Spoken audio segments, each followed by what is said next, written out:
tentang Injil kasih karunia. Dia berkata, sedikit asal saja aku mencapai garis akhir dan menyelesaikan pelayanan dan panggilanku. Dan seorang hamba Tuhan bernama David Svea mengeluarkan gambar David. Dia adalah orang Swedia. Dia mengawali dengan luar biasa. Saya pernah tinggal di Swedia selama 9 bulan. Saya selalu Alkitab di sana. Itu negara bagus, salju luar biasa. Dan hari itu tiba-tiba si David Svea dia sudah jual rumahnya, dia jual mobilnya, dia jual semua harta bendanya hanya untuk pergi ke satu tempat, namanya adalah tempat kota Zaire di Kongo, di negara Kongo. Dia jual semuanya. Dan hari itu si David dan Svea, kami sudah foto kuno ini, dia berangkat dengan sebuah motivasi yang begitu luar biasa. Dia bawa anak kecil, dia sebut anak putranya bernama David Junior. Ikut papa jadi misionari, bukan ke Amerika, jadi misionari ke Afrika, di negara kota Zaire, negara Kongo. Dia masuk ke badan misi. Dan pada sampai saat di kota Zaire, dia ketemu dengan badan misi di situ. Dan badan misi berkata, David Svea dan putramu David Junior berangkat masuk bersama dengan keluarga Erikson. Dan saat mereka berkata, ayo masuk satu suku yang sangat kanibal, suku yang sangat keras, dan Injil tidak pernah dibawa ke sana. Dan hari itu dua keluarga masuk ke sana.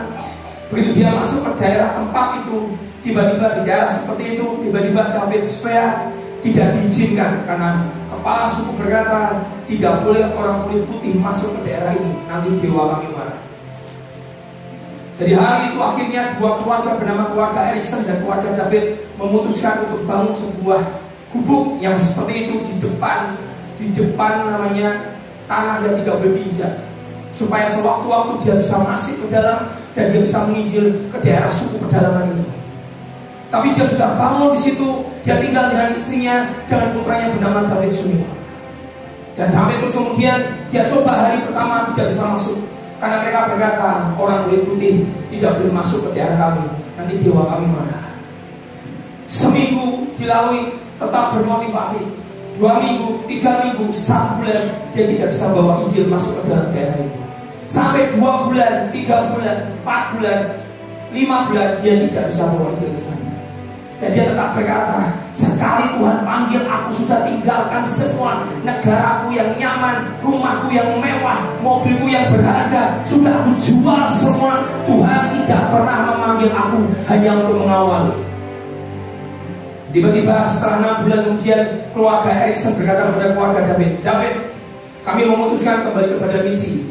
Tidak ada gunanya kita Injil di tempat ini. Sudah 6 bulan Injil tidak pernah bisa masuk ke dalam daerah ini. Sepertinya semuanya sia-sia, tidak ada gunanya. Dan tiba-tiba David berkata kepada keluarga Erikson, kamu pulang, silahkan pulang, tapi jangan suruh aku pulang, karena aku punya motivasi bahwa Injil harus masuk ke dalam. Dan keluarga Erikson pulang ke daerah dan badan misinya, dan David tetap berjuang di situ. Dia hanya ketemu dengan seorang anak kecil yang seperti itu wajahnya, yang keluar dari desa hanya bawa ayam, bawa telur, dan dia bawa ke sana, dia tukar dan barter di sana. Dan pada saat anak kecil itu datang ke sana, dia barter dengan telur, dengan ayam. Istrinya bernama Svea, istrinya berkata dia mencoba menginjil anak ini dengan sebisa mungkin diinjil ini. Dan si anak ini tanpa disadari bertobat. Tapi David berkata, mana Tuhan? Engkau di mana? 1 tahun kemudian istrinya sudah hamil cukup besar. Dan kemudian dia lihat Injil tidak pernah bisa membawa masuk ke dalam daerah yang sangat dia sudah termotivasi untuk masuk di dalamnya. Dan Injil tidak bisa dibawa. Dan tiba-tiba suatu peristiwa terjadi, David tidak pernah tahu. Dia sedang melewati lembah Baka, lembah kematian. Istrinya melahirkan, istri yang sangat dicintai. Dan sudah tahu, pada saat istrinya melahirkan, istrinya mati. Dan sebelum istrinya mati, dia melahirkan seorang putri. Dan dia bicara kepada suaminya, suamiku, beri nama anak ini Angie. Meninggal. Si David gak tahu ada nama Baka yang anak Korah pernah tulis. Dia berkata lagi, mana Tuhan? Aku cuma minta istriku hidup, kenapa kau biarkan mati? Kena malaria, melahirkan dan mati. Dia gendong bayi, dia pegang anaknya yang junior, pulang pada misi. Hampir 2 tahun dia di sana. Dia keluar dengan marah dan melempalkan tangan ke surga. Masuk kepada misi. Bayi itu dia berikan kepada pada misi. Ini tolong urus putriku. Aku tidak sanggup mengurus putriku. Dia gandeng putranya. Dan dia ngomong sama putranya David Junior, jangan pernah sebut nama lagi nama Tuhan di hadapan Bapa. Sepanjang jalan dia naik kapal pulang ke Swedia, dia ngomong sama kapten sama semua orang, jangan sebut nama Tuhan di hadapan saya. Saya kutuk. Saya kurang berdedikasi apa? Saya korbankan semua. Saya jual semua demi sebuah Injil masuk ke dalam sana. Tidak ada satu pun jiwa yang bisa dimenangkan. Bahkan aku tidak bisa masuk ke daerah itu. Saudara masih ingat bapaknya Parobin? Benih kalau tidak ditabur dan mati, benih itu tidak pernah tumbuh. Dan hari itu tiba-tiba dia berkata, gak usah Tuhan-Tuhanan. Kamu kalah sama saya lebih berdedikasi. Saya ke Afrika, negara yang penuh dengan malaria, sesungguhnya kanibal semua. Saya hadapi semua. Tapi Tuhan tidak mau selamatkan istriku dan mati melahirkan. Dia pulang menikah dengan adik saya, mabuk, pakai narkoba, hidupnya hancur. Adik saya juga tidak takut akan Tuhan, mereka hidup berantakan. Tapi si kecil bayi yang tinggal di pos misi ini tiba-tiba dibawa oleh misionari lain masuk ke daerah tempat. Dan si kecil ini belajar dari bahasa di suku itu. Dia bertumbuh menjadi seorang anak kecil yang tumbuh dengan cinta dan takut akan Tuhan. Dan papanya tidak pernah tahu di Swedia sedang kepahitan dan marah. Dia berkata, Tuhan jahat.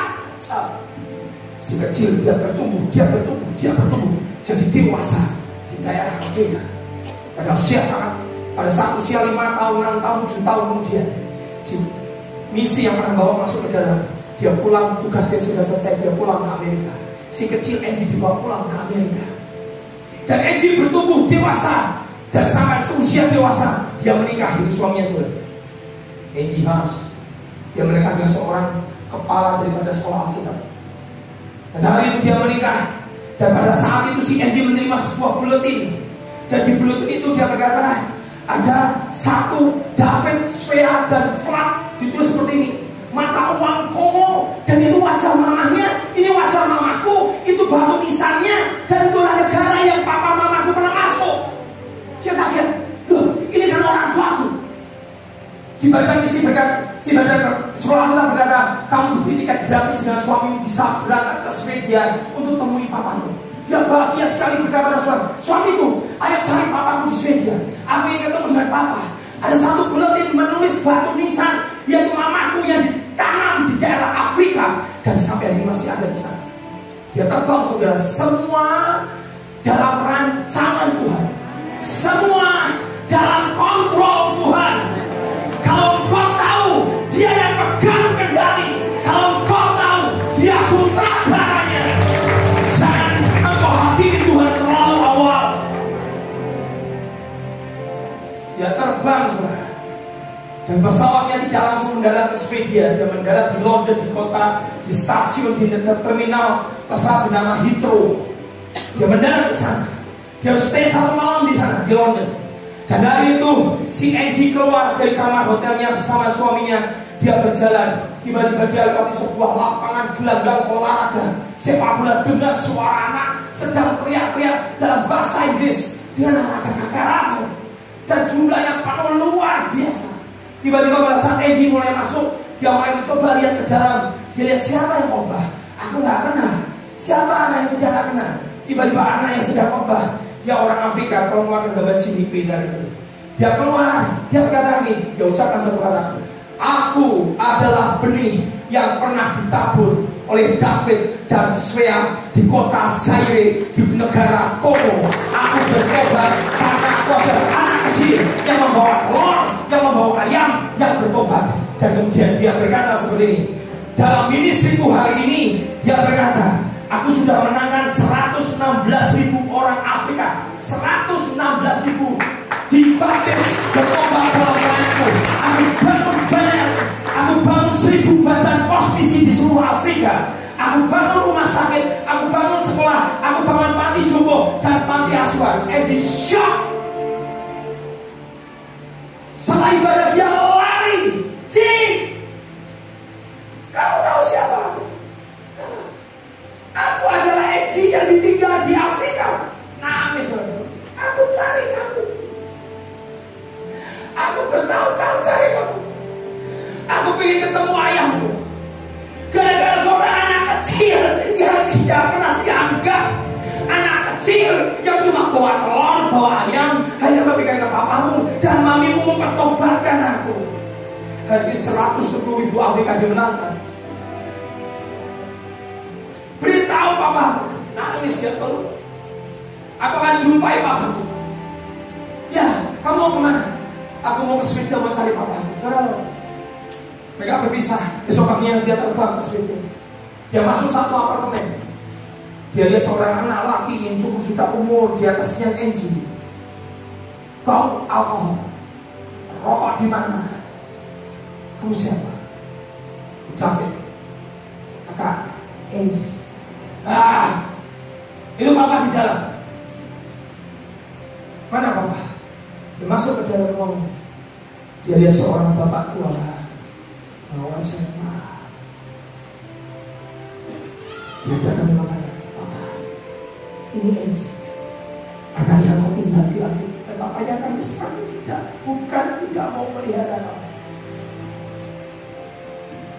Aku tidak sanggup melihat mamamu mati. Aku tidak pernah buang kamu nak. Dan Angie berkata, papa, itu semua rencana Tuhan. Angie dipelihara Tuhan sampai hari ini.